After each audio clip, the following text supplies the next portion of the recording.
Ya, Ibu Neliana bisa buka mikrofonnya untuk membaca Mika 6 ayat 1 sampai 16. Baik, terima kasih Pastor. Selamat pagi Pastor, Bu Ana, Bapak Ibu dan Saudara semua. Mika 6 ayat 1 sampai 16 demikian bunyinya.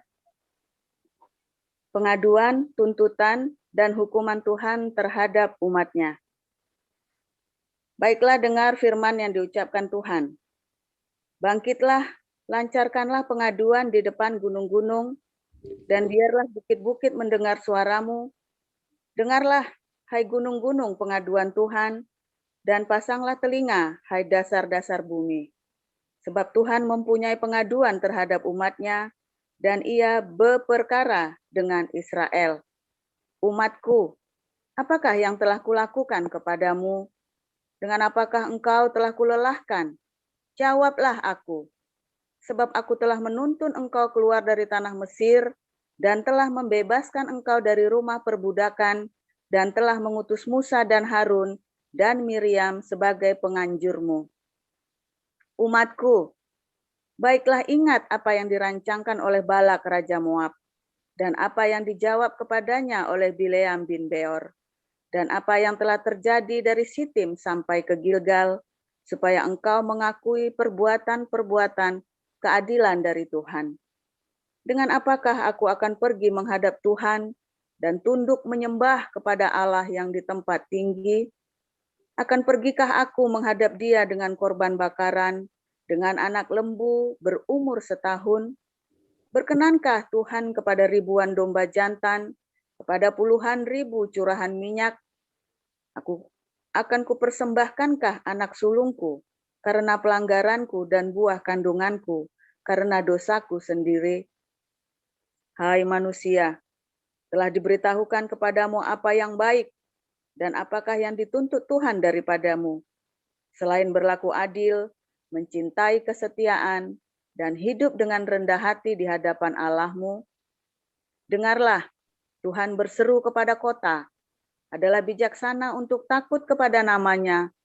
Dengarlah, hai suku bangsa dan orang kota, masakan aku melupakan harta benda kefasikan di rumah orang fasik, dan takaran eva yang kurang dan terkutuk itu? Masakan aku membiarkan tidak dihukum orang yang membawa neraca palsu atau pundi-pundi berisi batu timbangan tipu? Orang-orang kaya di kota itu melakukan banyak kekerasan. Penduduknya berkata dusta, dan lidah dalam mulut mereka adalah penipu. Maka aku pun mulai memukul engkau, menanduskan engkau oleh karena dosamu. Engkau ini akan makan, tetapi tidak menjadi kenyang, dan perutmu tetap mengamuk karena lapar. Engkau akan menyingkirkan sesuatu, tetapi tidak dapat menyelamatkannya, dan apa yang dapat kau selamatkan akan kuserahkan kepada pedang. Engkau ini akan menabur, tetapi tidak menuai. Engkau ini akan mengirik buah zaitun, tetapi tidak berurap dengan minyaknya. Juga mengirik buah anggur, tetapi tidak meminum anggurnya. Engkau telah berpaut kepada ketetapan-ketetapan Omri dan kepada segala perbuatan keluarga Ahab, dan engkau telah bertindak menurut rancangan mereka, sehingga aku membuat engkau menjadi ketandusan dan pendudukmu menjadi sasaran suitan. Demikianlah kamu akan menanggung pencelaan dari pihak bangsa-bangsa. Demikian, Pastor. Kejadian 1 ayat 11 sampai 13. Ya. Kejadian 1 ayat 11 sampai 13. Berfirmanlah Allah, hendaklah tanah menumbuhkan tunas-tunas muda, tumbuh-tumbuhan yang berbiji, segala jenis pohon buah-buahan yang menghasilkan buah yang berbiji, supaya ada tumbuh-tumbuhan di bumi, dan jadilah demikian. Tanah itu menumbuhkan tunas-tunas muda, segala jenis tumbuh-tumbuhan yang berbiji, dan segala jenis pohon-pohonan yang menghasilkan buah yang berbiji. Allah melihat bahwa semuanya itu baik. Jadilah petang dan jadilah pagi. Itulah hari ketiga. Ya, haleluya. Tuhan Yesus baik, selalu ada rema setiap hari bagi orang-orang yang selalu tinggal di dalam agape-nya. Dan ketika rema itu bertambah dan rema itu menjadi iman dalam hidupmu yang akan memindahkan semua gunung-gunung dalam hidupmu. Haleluya. Nah, hari ini masuk dalam Yom Selisi. Yom Selisi hari ketiga atau Proi Hemera Tritos, ya. Nah, kemarin Yom Seni, ya. Kalau Yom Seni itu hari kedua atau Proi Hemera Deuteros. Nah, kita sekarang masuk ke Yom Selisi, yaitu Proi Hemera Tritos hari yang ketiga. Di hari yang pertama, ya, maka Yehova Elohim menciptakan terang dalam hidupmu. Terang dulu setelah engkau dierami oleh Roh Kudus.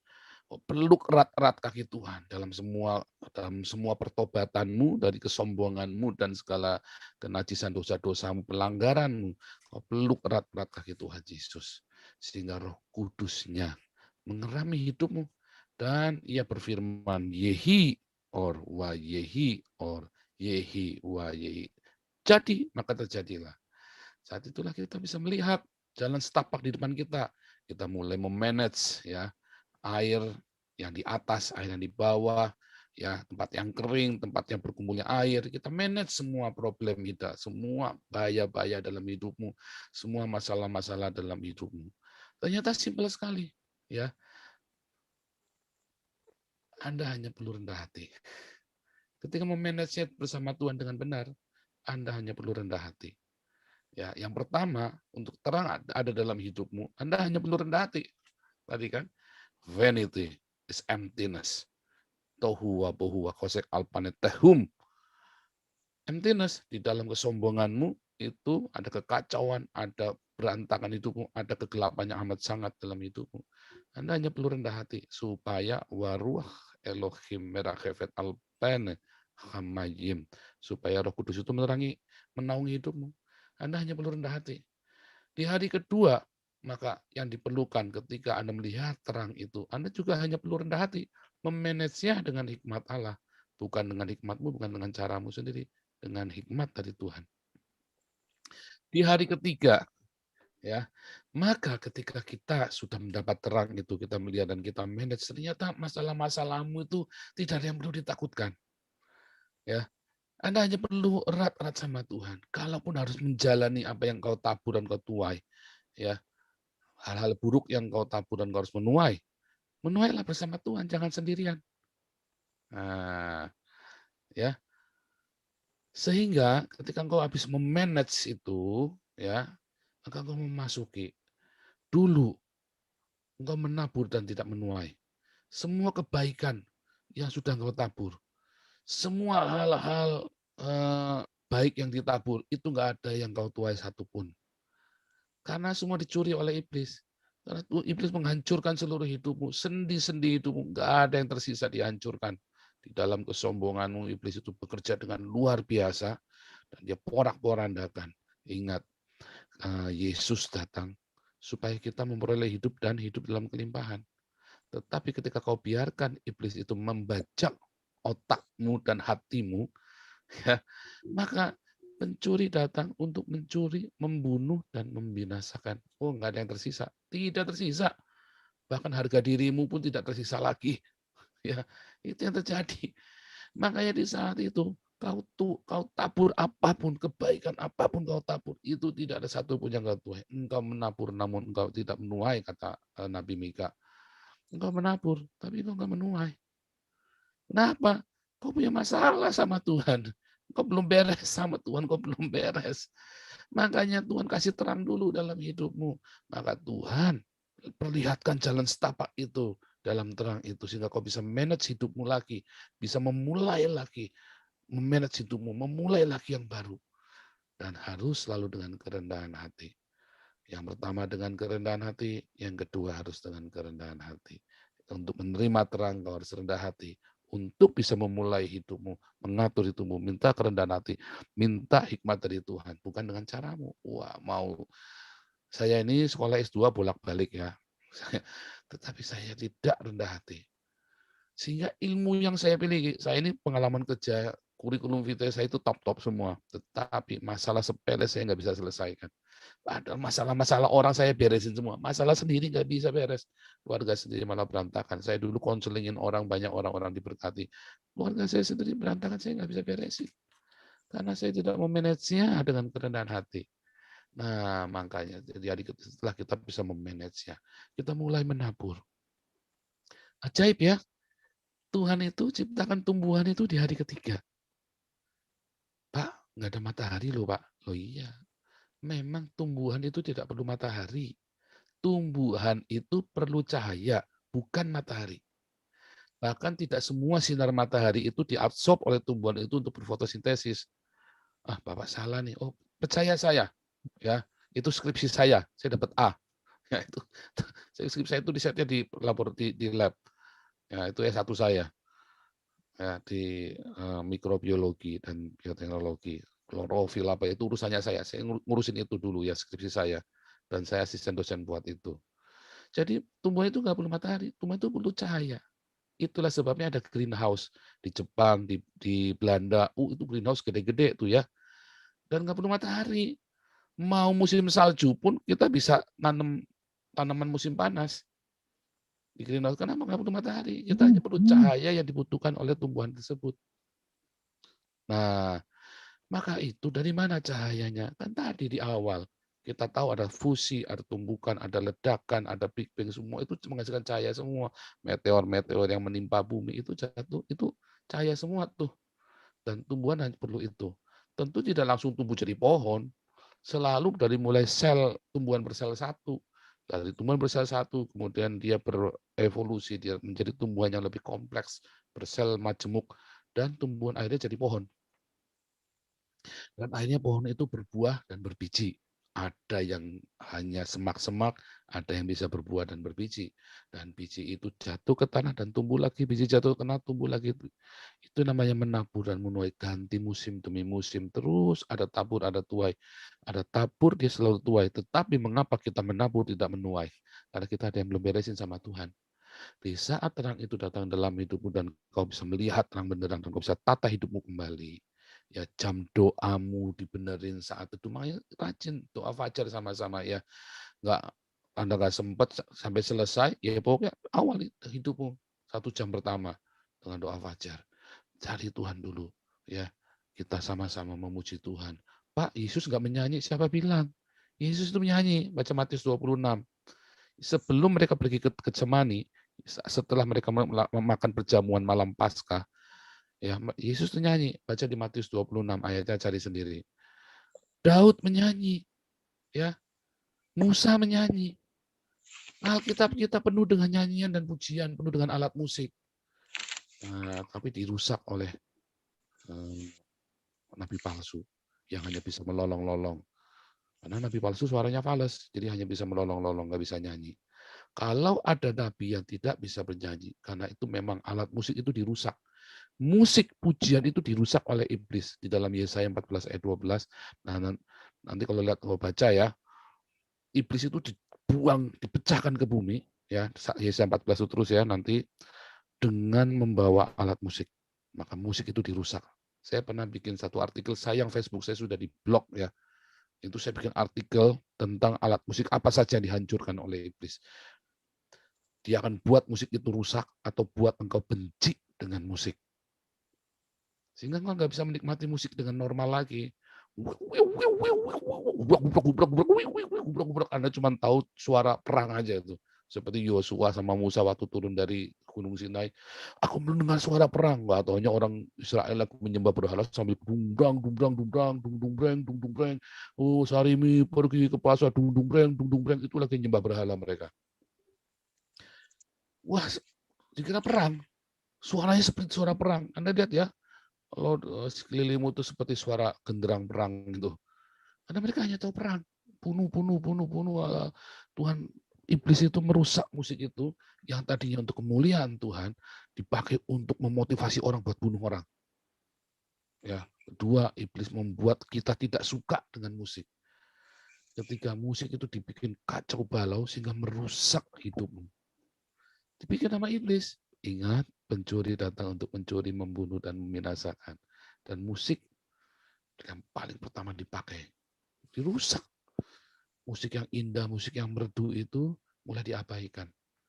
Harmoni, musik yang paling mudah didengar apa? Alam semesta, itulah musik. Ya, kalau pergi ke gunung, ya, jauh dari suara motor, suara mesin, Anda coba duduk diam, tiduran di rumput, terus dengarkan suara air, suara burung, suara daun, itulah alam semesta. Ya, saya nggak tahu di Indonesia, cuman ada di Papua sama di ini ya di Flores. Kalau di Jawa udah nggak ada lagi kayaknya ya. Cuma ada di Papua di Flores. Indah sekali di sana ya. Nah, saudara, jadi ya ketika kita masuk ya di dalam memanage hidup kita, memulai yang baru. Ya, kita mulai menabur dan menuai dengan benar. Namun jangan lupa ada hal yang harus kita bereskan. Kalau kita baca di dalam Mika 6 ayat 8 tadi, itu ada 3 hal yang harus kita tidak boleh lupakan dalam hidup kita. Di dalam Mika 6 ayat 8, saya akan bacakan sekali lagi, Mika 6 ayat 8. Ayat mana tadi kalau lompat? Mika 6 ayat 8.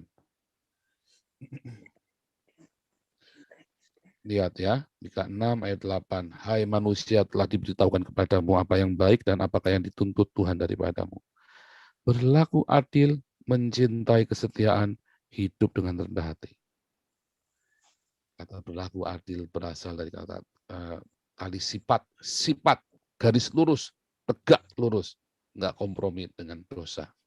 Atau kalau dalam bahasa Yunani-nya di Septuaginta dari kata krima. Krima itu nanti jadi kata crime, kriminal, ya, itu krima asal akar katanya. Jadi kita tidak kompromi. Jangan pernah kompromi. Ketika saya tinggalkan Tuhan, ya, saya mulai dengan krima, dengan berkompromi ini, ya. Orang lain bikin nggak apa-apa. Ternyata memang kita harus cerdik seperti ular. Saya berpikir begitu. Salah ya, cerdik seperti ular. Oh, kita harus berhikmat, bro. Kita sudah belajar apa arti cerdik seperti ular, yaitu kita tahu firman Tuhan dengan pasti. Itu namanya cerdik seperti ular. Tetapi saya dulu pikir apa? Oh, yang gini-gini memang kita harus kompromi, bro. Ya kan, Tuhan itu maha pengasih penyayang, Tuhan akan ampuni. Bukan. Kita yang tidak punya iman. Kita yang mulai kompromi. Karena hati kita tertambat kepada dosa. Karena hati kita tertambat pada uang. Hati kita tertambat kepada dunia. Salah ya.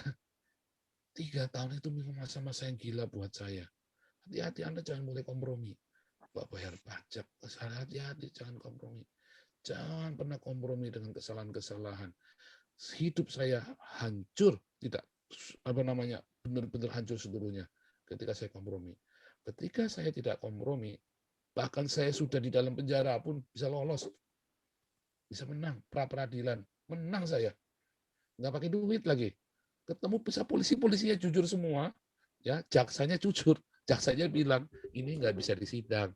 Waduh, Kapolres yang ngamuk sama penyidiknya, goblok kamu semua, dibilang begitu ya. Bisa menang. Oh, saya puasa memang. Dan ditemukan dengan polisi-polisi yang baik. Polisi yang jujur. Ada satu oknum polisi satunya mau ngejar-ngejar saya. Dia mintain duit terus kan. Saya bilang, kalau memang saya harus masuk penjara, saya jalani. Saya bilang begitu. Ini namanya jihad. Saya bilang begitu. Ini yang namanya jihad. Jangan suruh saya untuk kompromi. Nah, dulu saya nggak kompromi. Sekali saya kompromi, habis seluruhnya. Ingat, kita ini di bawah urapan. Ketika kita datang pada Yesus, kita hidup bersama Yesus lahir baru, kita ini di bawah urapan anak raja, imamat yang raja ini. Kita punya urapan keimaman, jangan pernah kompromi. Sekali kau kencingi urapan itu, jangan pernah kau kotori urapan itu jadi busuk. Urapan itu minyak ya, ketika minyak itu busuk, busuklah seluruh hidup kita. Jangan kau kencingi urapan yang ada padamu. Jangan pernah kompromi, tali sifat, ya, krima, ya, krima itu tegak lurus, garis lurus. Apa yang menjadi tali sifat kita, garis tegak lurus kita? Firman Tuhan. Makanya harus cerdik seperti ular itu bukan Anda akal-akalan. Cerdik seperti ular itu Anda harus tahu firman Tuhan. Ini bilang iya, firman Tuhan itu berkenan, ngerti apa enggak kau firman Tuhan. Ini bertentangan dengan firman Tuhan apa enggak. Oh hati-hati. Hati-hati, saya tuh sampai sekarang masih tak ingat, anak saya tak ajarin. Zaman papa dulu nak, kalau melanggar hukum, bangganya minta ampun. Wih, hebat nih, koboi. Zaman kamu nak, jangan pernah kau langgar hukum. Hati-hati. Jangan pernah kompromi dengan pelanggaran hukum. Ya, wah itu hati-hati sekali. Jangan pernah terlintas dalam pikiranmu untuk melanggar hukum. Apalagi hukum Tuhan. Ya, apalagi hukum Tuhan yang ada tertulis dalam Alkitab. Yang kedua yang kita jauhi adalah mencintai. Yang harus kita lakukan adalah mencintai kesetiaan. Itu dalam bahasa Indonesia kurang lengkap. Harusnya adalah love mercy, ya, mencintai dan berbelas kasihan. Loving mercy itu dalam bahasa itu ada kata agape di situ. Kita harus punya agape. Balik lagi agape, diakonia, marturia. Diakonia, marturia, mengasihi, mengampuni, memberkati. Itu nggak boleh lepas dari hidup kita, kasih itu. Kasih dan belas kasihan. Belas kasihan, jangan sampai ada orang yang sudah jatuh terkuruk, minta ampun sama kita. Kau tolak permintaan maaf ya. Oh, jangan sampai. Kalau orang sudah jatuh terpuruk dan tersungkur kepadamu minta ampun, jangan kau tolak permintaan maaf ya. Jangan sampai kita nggak diampuni, karena kita nggak mengampuni orang yang bersalah pada kita. Seberapa kita ngampuni orang, segitu kita diampuni sama Tuhan. Ya kan? Doa Bapa kami, ampunilah kami sebagaimana, seperti, selayaknya kami mengampuni orang yang bersalah kepada kami. Ukuran yang kita pakai buat ukur orang, dipakai buat ukuran kita juga, loh, hati-hati. Ya, ukuran itu disamain. Tuhan bilang, seberapa kau ampuni orang, segitu aku ampuni kamu. Hati-hati ya. Jadi agape, ya, kasih itu dan belas kasihan harus selalu sama kita. Oh, enggak urus berapa banyak kau menabur buat gereja, apalagi buat gereja-gereja yang malah buat beli jam tangan mewah dan beli jet pribadi, buat bangun gedung mewah. Seberapapun mau kau mau berbuat, apa namanya, dibilang korban sembelihan, korban dembul, apa kambing domba, enggak urusan. Aku lebih mencintai kasih dan belas kasih. Itu yang Tuhan mau. Lagi puasa jangan lagi hutang. Kalau lagi hutang itu jangan galak-galak. Ya, cek dia, doakan dia, berkati dia, lembutkan hatinya. Dan kalau memang ternyata dia benar-benar nggak punya uang buat bayar utang karena kejeblos, doakan supaya dia diberkati. Nanti hidup kamu tuh penuh dengan belas kasihan. Kalau dia sampai nggak bayar gimana, Pak? Kamu berdoa nanti apa yang dia ambil dari kamu, dia akan berkati dibalikan berkali lipat. Serius. Saya mengalami beberapa orang yang utang sama saya tak lepas. Saya marah sekali. Tak lepas akhirnya. Karena saya ingat, saya pun utang sama orang banyak. Begitu saya lepas yang ini, tiba-tiba orang-orang di sana itu ngampuni saya loh. Saya nggak tahu, oh ini saya nggak ngejadi saudara nakal-nakalan, enggak. Saya lagi cerita ketika kau lepaskan belas kasihan, orang ini memang sudah habis, mau diapain lagi. Ya sudah, aku ampuni kamu, mau diapain lagi ya. Ya udah saya doain. Habis saya doain dia, selesaikan bacaan dengan dia, saya diampuni sama yang di belakang saya. Itu tuh rumus hukum alam. Saudara nggak usah cita-cita Anda ngampuni dosa orang lain. Tuhan yang tahu, Tuhan yang lembutkan orang-orang ini. Makanya jangan kejam, kalau nagih itu jangan kejam.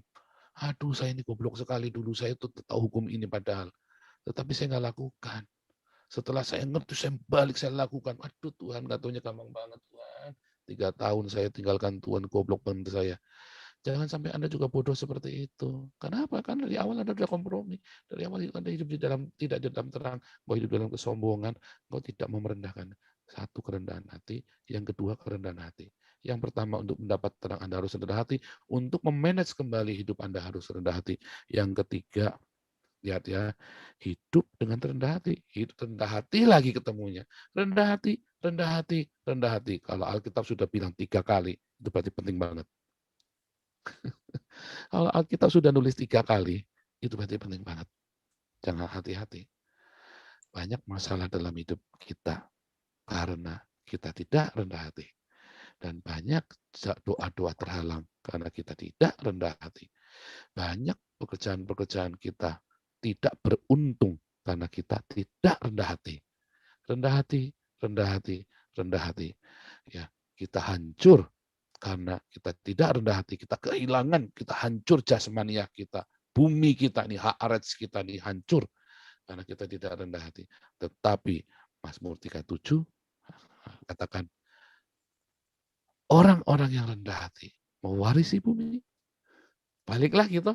Kemarin kita baca di dalam Matius 5 juga. Berbahagialah orang yang rendah hati karena dia akan memiliki bumi. Kata lembut hati, the meek itu dari kata juga kata rendah hati juga ya. Berasal dari kata kerendahan hati juga. Jadi rendah hati, rendah hati, rendah hati. Maka ketika hidup kita diterangi, hidup kita mulai diatur, diriset ulang. Ya tahu lahir baru diriset ulang, pertobatan itu adalah riset ulang. Ya, maka Tuhan mulai tumbuhkan apa yang kita tabur. Ya, kalau kita kembali untuk tidak kompromi dengan dosa, kita penuh dengan kasih dan penuh dengan belas kasihan. Yang ketiga, kita hidup dalam kerendahan hatian. Maka semua yang Anda tabur, engkau memulai pekerjaanmu, usaha baru, toko baru, bisnis baru, Tuhan akan berkati hidupmu dengan kerendahan hatian. Ingat, berkat mengalir kepada orang-orang yang rendah hati. Anda mau pinternya kayak apa? Anda nggak rendah hati, lewat, putus. Tapi Anda bodoh. Anda mungkin sekolahnya nggak tinggi, cuma lulusan SD. Anda mungkin ngomong aja lepotan. Tapi ketika Anda rendah hati, Tuhan berkati Anda.